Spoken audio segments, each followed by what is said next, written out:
Hi, Assalamualaikum, and welcome back to my channel. Today we're going to make a nice scrub which will give you a glowing and clear skin. So let's see what are the ingredients. So the first ingredient is rice flour. This will help exfoliate your skin and also give you a glowing skin. The next ingredient is Kasturi Turmeric. This turmeric is basically used in medicines and this is really very good for your skin. If you don't have Kasturi Turmeric, no problem, use a normal turmeric. Third ingredient is yogurt or dahi, full fat yogurt we need to use. Mix it really well, form it into a paste and then apply it on your face, your neck or any body part that you think is getting too dry and needs some attention and love.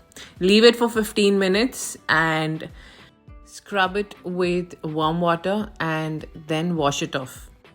This mask will actually help you clear your acne because it cleans the pores, give you a glowing skin, brighten your complexion and remove all the dead skin.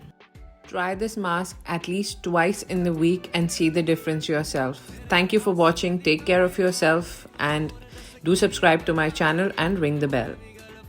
I love you all. Bye.